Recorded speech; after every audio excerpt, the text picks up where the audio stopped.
Digamos que queremos colocar en pantalla los números del 1 al 10. Con lo que sabemos de C# hasta ahora, ¿qué haríamos? Pues tendríamos que escribir console_writeLine 1, 9 y 10. Y efectivamente, hemos escrito en consola 1, 2, 3 hasta el 10.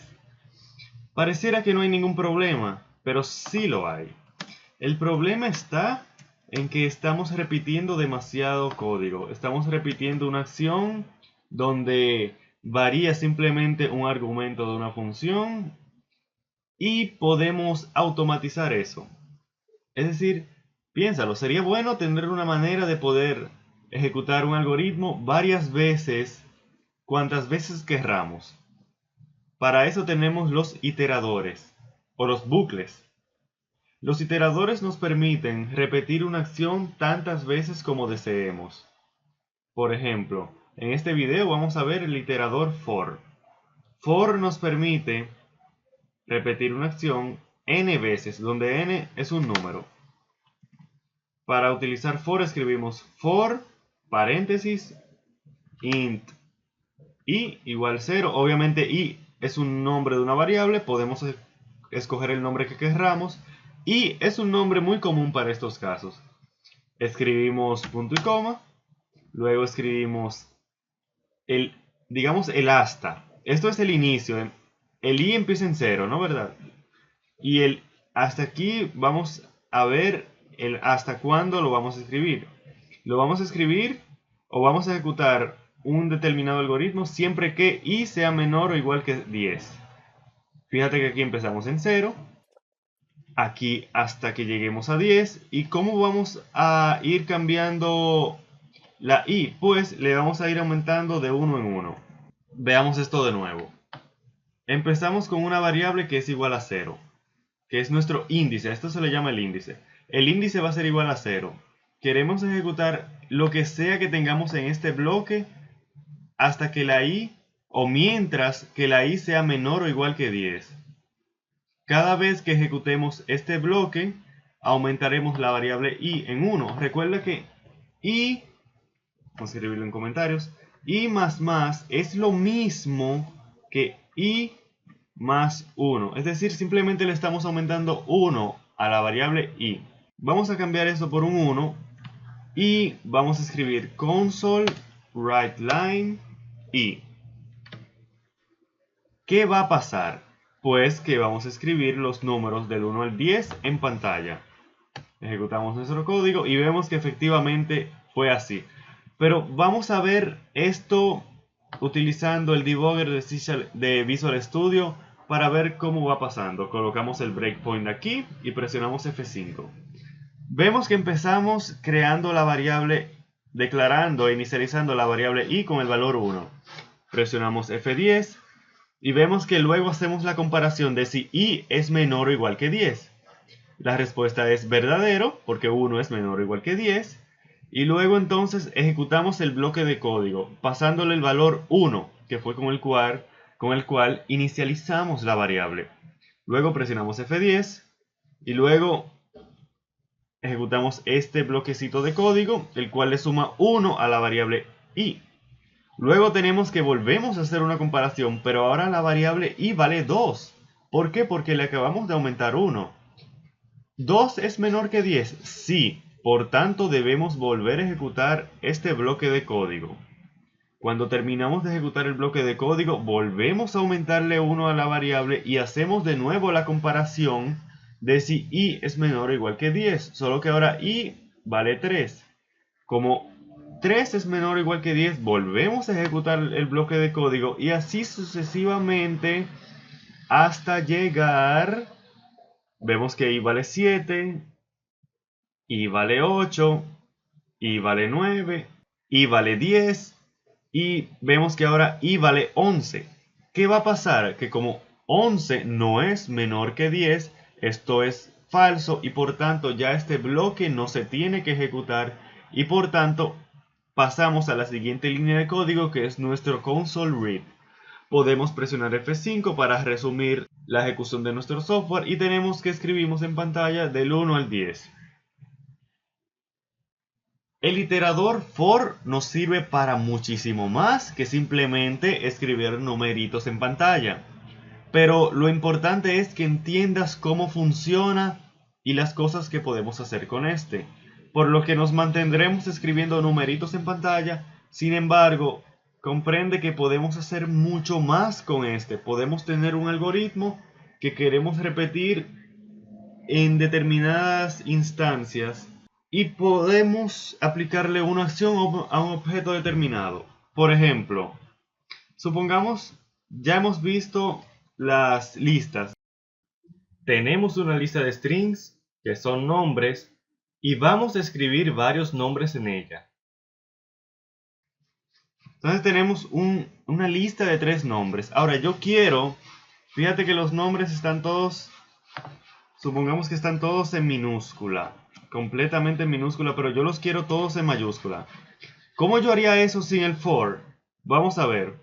Yo diría, bueno, yo quiero escribir en consola todos los nombres pero en mayúscula. Entonces yo digo, bueno, console writeLine, yo quiero el primer nombre, es de índice 0 y lo ponemos to upper. O sea, abrimos y cerramos paréntesis y bien, repetimos esa acción con cada uno de los nombres. Vamos a comentar esto para que no salga. Y vamos a quitar el breakpoint y vamos a ejecutar nuestro software. Y vemos que escribimos Felipe, María y Leonardo en mayúscula tal como queríamos. Pero esto es un problema. Aquí hay 2 problemas. Primer problema, estamos repitiendo demasiado código. Y en software, repetir mucho el código es signo de un software mal escrito. Pero además tenemos otro problema. Y si yo agrego a Josefina, vamos a escribirlo en minúscula, vamos a agregar a Josefina. Ahora, además de que yo agregué a Josefina, yo tengo que venir aquí y agregar otra línea de código para poder agregar a Josefina, porque si no lo hubiese agregado, ¿qué pasa? Solamente tenemos a Felipe, María y Leonardo, pero nos falta Josefina. Esto es un problema. Cada vez que agreguemos a una persona, tenemos que cambiar este código. Eso es inaudito. Y peor aún, y si yo quito a Josefina ahora, digamos que ya yo no quiero a Josefina, Josefina ya no es mi amiga. Entonces yo voy a ejecutar mi software y tenemos un exception, tenemos un error. ¿Por qué tenemos un error? Bueno, tenemos un error que dice argument out of range exception, lo que significa que intentamos acceder a un elemento de una lista que no existe. A un elemento que no existe de una lista, mejor dicho. Porque tenemos Felipe, María y Leonardo, los elementos 0, 1 y 2, pero intentamos acceder al elemento 3, pero nuestra lista solamente tiene 3 elementos. Recuerda que las listas son indexadas en 0, por tanto el primer elemento es el elemento 0, el segundo elemento es el elemento 1, el tercer elemento es el elemento 2, entonces cuando yo le digo que quiero el elemento de índice 3, yo le estoy diciendo que quiero el cuarto elemento, pero este no existe, y por tanto C# me da un error. Entonces tenemos un grave problema. ¿Qué podemos hacer con esto? Pues podemos utilizar a nuestro amigo for. For nos permite iterar hasta donde querramos. Entonces, ¿hasta dónde queremos iterar? Pues hasta la longitud, o hasta, mejor dicho, el count de la lista de nombres. Es decir, vamos a iterar todos los nombres sin importar si son 3, 4, 5, 20 o 1. Es decir, ya nuestro código no tiene esta dependencia del número o de la cantidad de nombres que tenemos en la lista.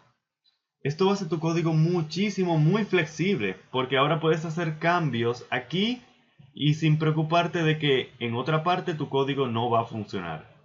Este es un principio de programación muy importante, el cual explicaremos más adelante. Pero por ahora vamos a hacer lo que queremos con los nombres.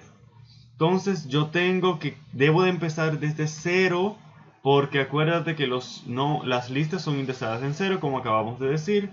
Entonces yo digo console writeLine, nombres, le paso la i, que es el índice de nuestro iterador, y luego escribimos el toUpper.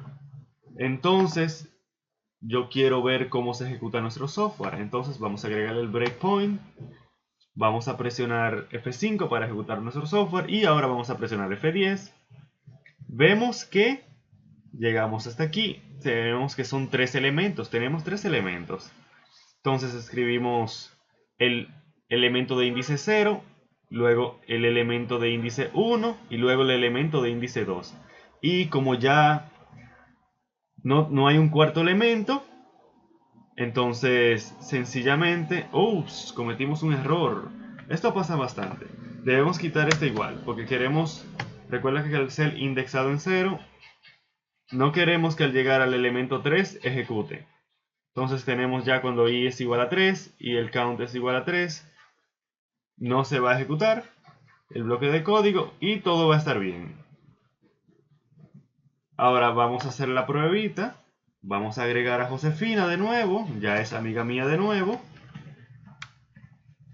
Y vemos que cambiamos esta línea de código y no tenemos que hacer absolutamente nada aquí. No existe una dependencia entre la cantidad de nombres y nuestro algoritmo para escribirlos en pantalla.